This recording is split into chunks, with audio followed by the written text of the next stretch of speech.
It often begins quietly, without raised voices or obvious slurs, hiding behind polite words and assumed authority. Silent racism disguised as entitlement is one of the most dangerous forms of prejudice because it rarely announces itself as hatred. Instead, it wears the mask of confidence, privilege, and expectation. In moments like these, the racist individual does not believe they are doing something wrong.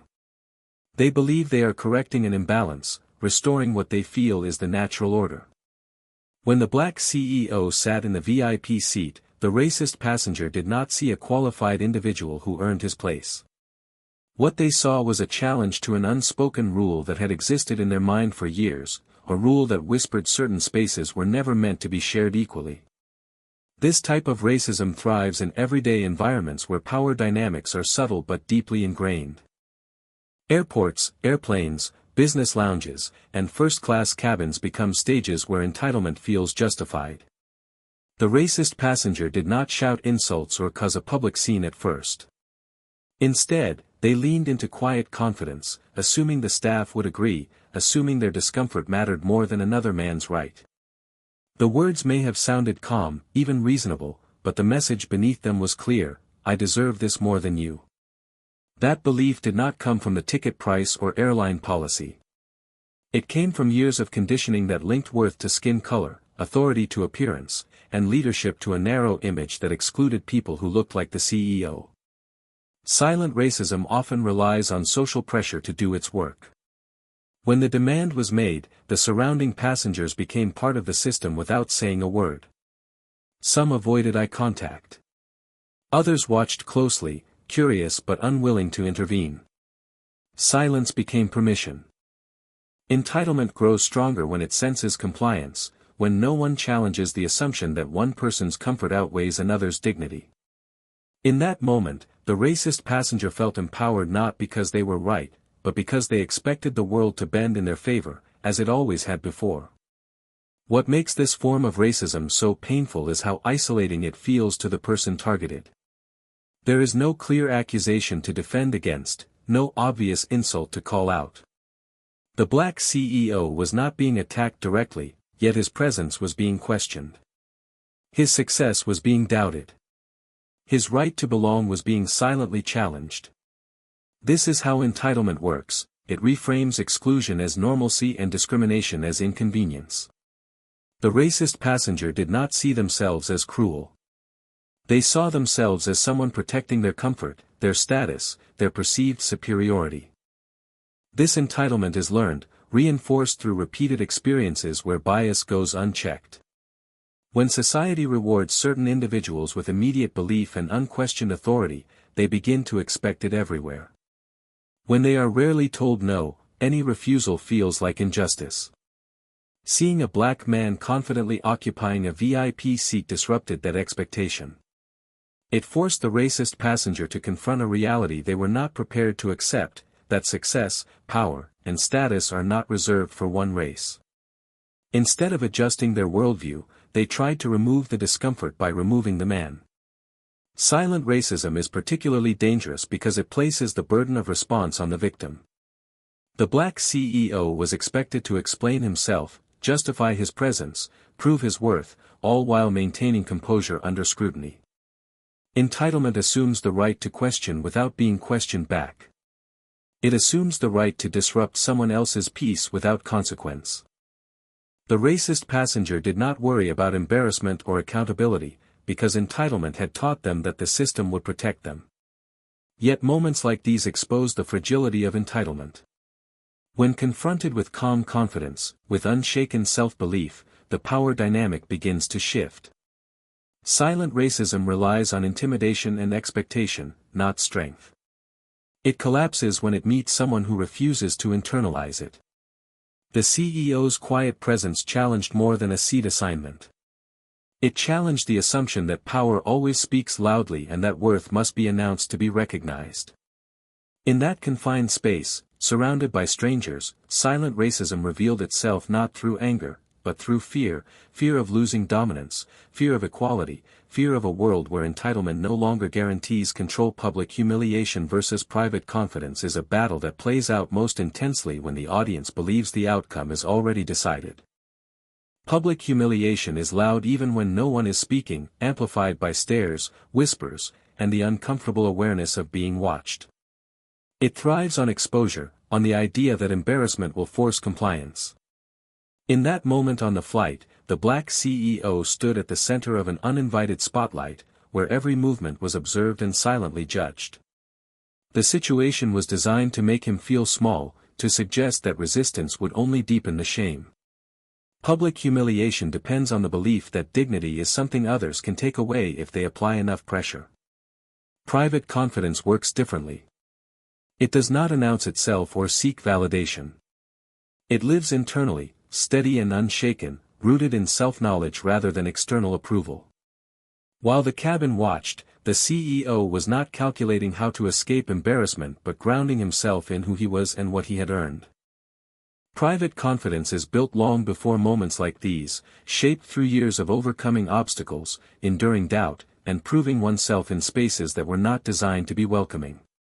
It is the quiet understanding that your worth does not fluctuate based on other people's ignorance. The power of public humiliation lies in its ability to recruit the crowd. Even those who mean no harm can become participants simply by watching. Some passengers smirked, others looked away, and a few leaned forward, curious about how the scene would unfold. The humiliation did not require insults, it required an audience.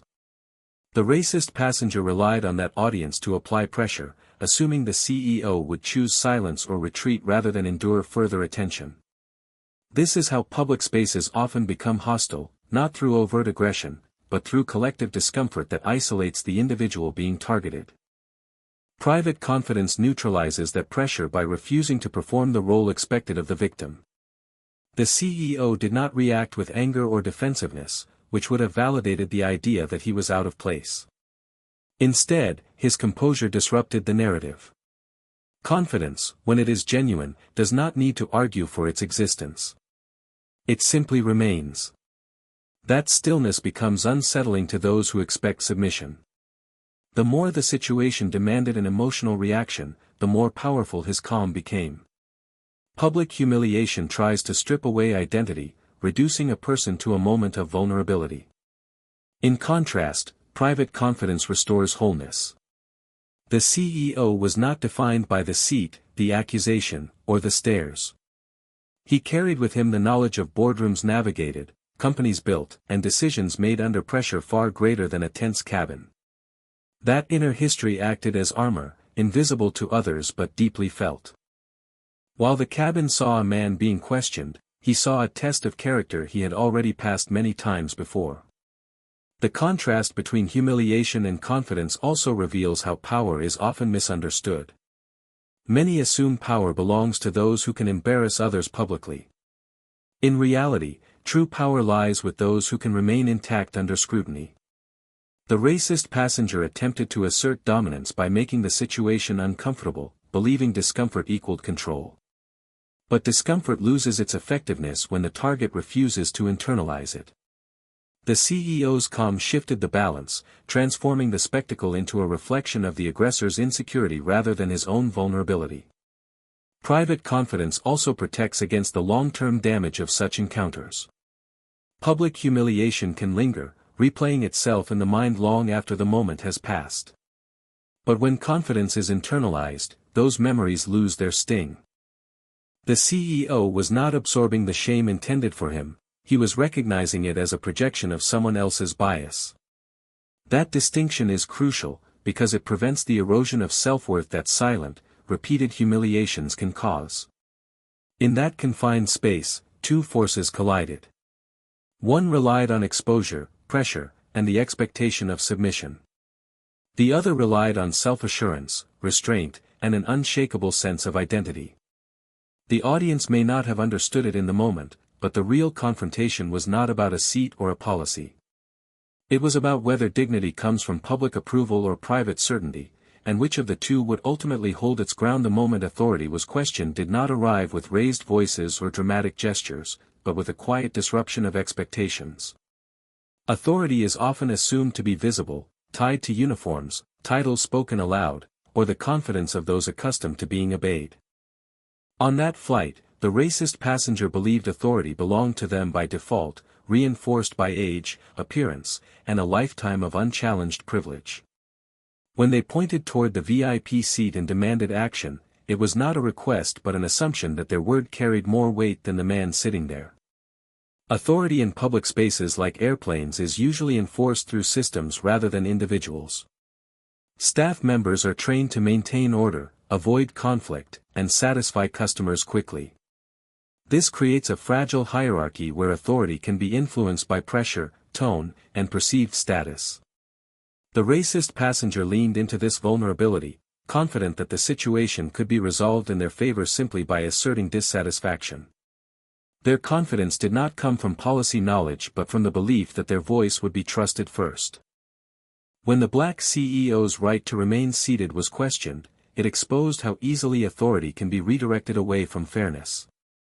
The attention shifted toward him, not because he had done something wrong, but because his presence disrupted an expectation. Authority, in that instant, was no longer about rules or tickets, it became about appeasement. This is where questioning authority becomes dangerous, not for those who hold real power, but for those who are forced to justify themselves under suspicion. The CEO's response was not immediate resistance. Instead, he allowed the questioning to unfold, revealing the cracks in the assumed authority of the accuser. By remaining calm, he refused to elevate their demand into something legitimate. Authority loses its power when it is not acknowledged. The racist passenger expected compliance or confrontation, either of which would have reinforced their control. What they received instead was composure, a refusal to treat their claim as inherently valid. Questioning authority also affects those tasked with enforcing it. Flight attendants and staff find themselves caught between policy and pressure, fairness and speed. In this moment, their hesitation spoke volumes. They were not dealing with a rule violation but with a social conflict disguised as a customer complaint. The uncertainty revealed how authority can be manipulated when bias enters the equation.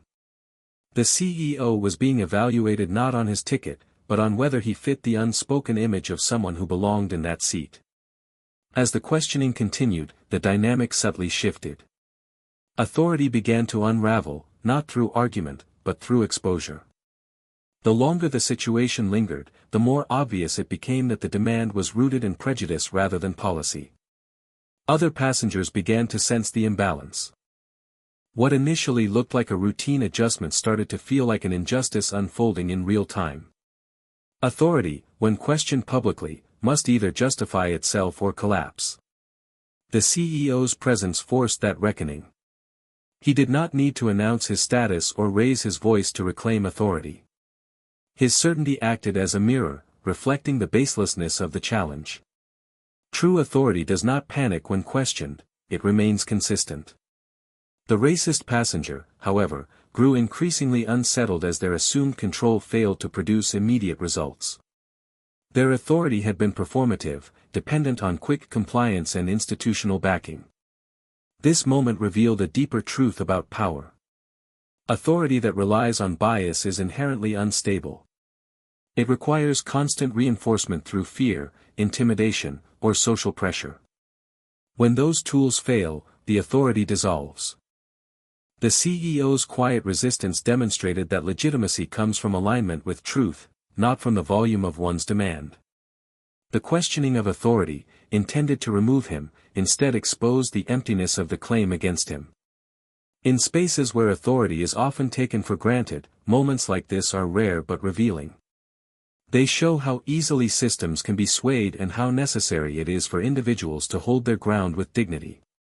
The cabin became more than a place of transit, it became a stage where authority was tested, stripped of its assumptions, and forced to confront its own biases.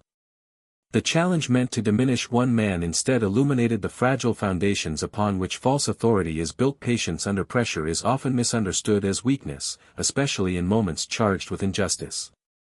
In reality, Patience is one of the most disciplined responses a person can choose when emotions threaten to take control.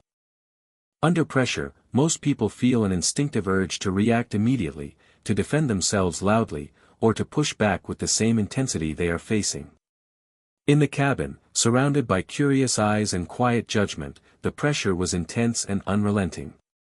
Every second felt heavier than the last, designed to provoke a response that could be used against him. The Black CEO understood something many do not in moments of confrontation. Reacting impulsively would have shifted the focus away from the injustice and onto his behavior. Patience allowed him to remain anchored while the situation unfolded. It created space between provocation and response, a space where clarity could exist. Under pressure, patience becomes a form of control, not over others, but over oneself. That control is powerful because it cannot be taken away by circumstance or opinion. Pressure has a way of narrowing vision. It convinces people that the present moment is everything, that survival depends on immediate action. Patience resists that illusion. It widens perspective, reminding the individual that moments pass and reactions have consequences. The CEO's patience was not passive acceptance. It was an active choice to observe, to listen, and to let the truth surface on its own. By not rushing to defend himself, he allowed the assumptions and biases of others to reveal themselves clearly. In high-pressure situations, those who provoke often rely on escalation.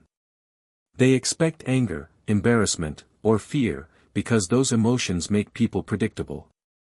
Patience disrupts that expectation. It introduces uncertainty. The racist passenger anticipated either submission or confrontation. What they encountered instead was calm endurance. That calm shifted the emotional weight of the situation. The discomfort no longer belonged solely to the CEO, it began to spread, unsettling those who realized the conflict was not resolving as expected.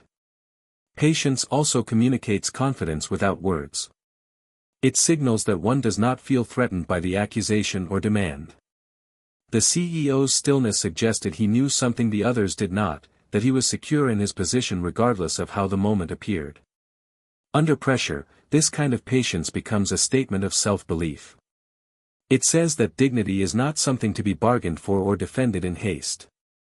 It exists independently of the approval of others. The cabin environment intensified the pressure. There was no escape, no privacy, no way to remove oneself from the situation. In such confined spaces, tension magnifies quickly. Patience prevented that tension from consuming him. Instead of absorbing the anxiety of the crowd, he remained internally steady. This steadiness is not accidental, it is cultivated through experience, through repeated encounters where patience proved more effective than force. Leaders often learn that the most impactful decisions are made when emotions are held in check. Under pressure, patience also serves as a mirror. It reflects the behavior of others back to them. As the CEO remained composed, the impatience and entitlement of the racist passenger became more visible. Their frustration grew, revealing the lack of substance behind their demand.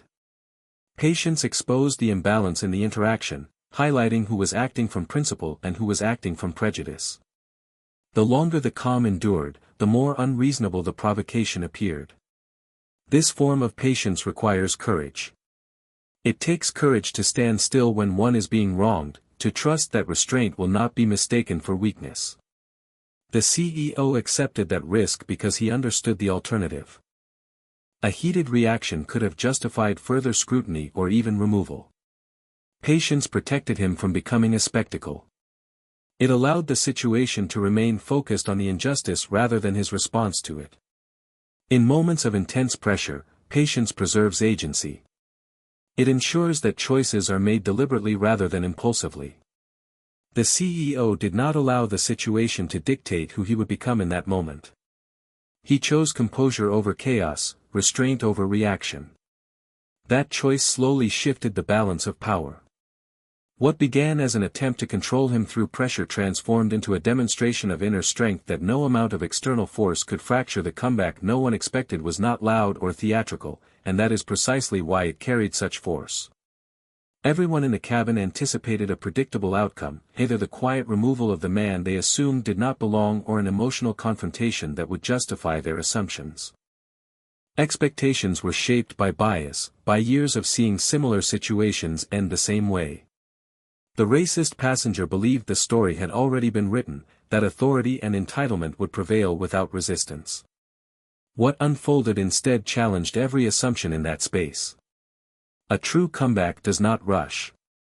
It arrives at the moment when tension has reached its peak and certainty has settled in. The CEO allowed that certainty to form around him. He let the whispers grow, the glances linger, the discomfort thicken. By doing so, he ensured that the contrast between expectation and reality would be undeniable. When the truth emerged, it would not simply correct the situation, it would redefine it. The power of the unexpected lies in its ability to disrupt narratives people rely on to feel secure. When the CEO finally spoke, his words were measured and calm, free of defensiveness. He did not introduce himself with arrogance or anger. He stated facts, not to impress, but to clarify. In that moment, the cabin shifted. Information replaced assumption. Reality replaced prejudice. The racist passengers' confidence wavered as the foundation of their demand began to crumble. The comeback was not about proving superiority, it was about restoring accuracy in a space distorted by bias. What made the comeback so shocking was its simplicity. There was no dramatic speech, no raised voice, no demand for apology. The CEO did not need to perform dominance because his position spoke for itself. The restraint he showed throughout the confrontation amplified the impact of his revelation. Had he revealed his status earlier, it might have been dismissed or challenged. By waiting, he allowed the injustice to fully expose itself, making the correction impossible to ignore. The reaction of the surrounding passengers revealed the depth of the shift. Faces that once showed curiosity or indifference now reflected surprise and discomfort. The story they thought they were watching had changed direction. The man they subconsciously categorized as out of place was now clearly in command of the situation. This reversal forced an internal reckoning. It confronted them with their own assumptions and the ease with which they had accepted the initial narrative. The racist passenger's authority evaporated quickly. Entitlement cannot survive exposure. Once the truth was known, their demand appeared not just unreasonable, but embarrassing. The power they assumed they held was revealed to be conditional and fragile. The comeback did not humiliate them intentionally, but it stripped away the illusion of control they had relied on. Silence replaced certainty, and discomfort settled where confidence once stood. The comeback also redefined strength for everyone watching. Strength was no longer associated with volume, aggression, or entitlement. It was embodied in patience, clarity, and self-assurance. The CEO demonstrated that one does not need to dominate a space to command respect. Respect can be reclaimed simply by standing firmly in truth. That realization lingered in the cabin, altering the emotional atmosphere even after the immediate conflict had resolved. What made this moment unforgettable was that it extended beyond the individuals involved. It became a lesson in how power operates and how it can be reclaimed. The comeback challenged the idea that dignity must be defended loudly or immediately. It showed that sometimes the most effective response is to allow bias to reveal itself fully before correcting it. In doing so, the CEO transformed a personal attack into a public awakening. The shock in the cabin was not just about who the CEO was, but about what his response represented. It disrupted comfort, challenged prejudice, and forced a re-evaluation of assumptions that had gone unquestioned. The unexpected nature of the comeback ensured it would be remembered, not as a dramatic confrontation, but as a quiet moment where truth overturned entitlement and changed the direction of the story in real time. Respect earned, not demanded, is a concept often spoken about but rarely witnessed in its purest form. Many people confuse respect with authority, believing that titles, money, age, or loud confidence automatically command it. On that flight, the racist passenger attempted to demand respect through entitlement, assuming that discomfort and complaint would force others to comply. This demand was rooted in the belief that respect is something owed, something that naturally flows toward certain people without question. That belief collapsed the moment it met someone who understood that real respect operates by very different rules. The black CEO never asked for respect, and that was the source of his strength. He did not announce his achievements or insist on recognition. Instead, he carried himself with consistency and restraint, allowing his actions to speak in a space where words were being misused. Respect earned does not need to be negotiated. It is built through conduct, through the way one responds when circumstances are unfair and pressure is high. The CEO's calm presence communicated a quiet authority that no demand could replicate. Demanded respect often reveals insecurity. Those who insist on being acknowledged usually fear being overlooked. The racist passenger's behavior exposed this fear clearly. Their need to assert control came from a fragile sense of superiority that depended on external validation. When that validation was not immediately granted, frustration surfaced. Respect, when demanded, becomes hollow because it relies on coercion rather than recognition. It may produce compliance, but it never produces admiration. Earned respect works slowly but decisively. It grows as others observe consistency between values and behavior. In the cabin, passengers watched as the CEO endured scrutiny without bitterness. They noticed how he listened rather than interrupted, how he remained composed while being challenged. These small details accumulated, reshaping perception. Without realizing it, the audience began to recalibrate their understanding of who deserved respect in that moment. It was no longer about who complained the loudest, but about who demonstrated the most integrity. There is a quiet magnetism to earned respect. It draws people in without force. As the situation unfolded, the atmosphere subtly changed. Staff members who were initially uncertain became more attentive. Passengers who had been passive grew more alert. The CEO did not demand this shift, it happened naturally as his behavior set a standard. Respect followed him because it recognized authenticity, not because it was instructed to do so. Respect demanded often disappears the moment circumstances change. When entitlement loses its leverage, the respect it claims evaporates. This was evident as the racist passengers' confidence diminished. Once their assumptions were challenged, they had nothing left to stand on. Their demand for respect had been situational, dependent on bias and expectation. When those supports fell away, so did their authority. Earned respect, by contrast, remained intact because it was rooted in character rather than circumstance. The CEO's approach also demonstrated that earning respect does not require diminishing others. He did not mock, insult, or retaliate. He allowed the situation to correct itself through clarity and truth. This restraint elevated him further. Respect deepens when it is paired with humility, when strength does not feel the need to humiliate. Observers sensed this instinctively, recognizing a form of leadership that was steady rather than aggressive. In public moments of conflict, respect becomes a shared judgment.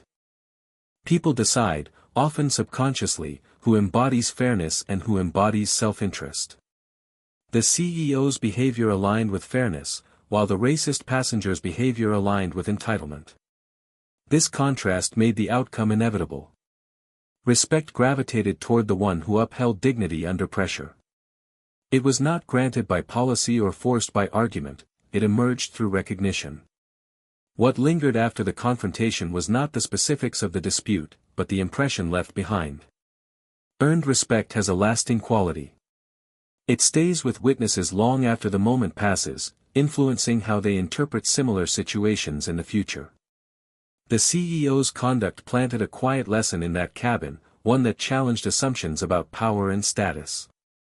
It showed that respect is not something you can claim simply because you believe you deserve it. It is something others offer when they see consistency, courage, and self-control in action, when they witness someone remain whole in the face of unfair judgment and choose dignity over dominance, allowing respect to rise naturally from truth rather than fear.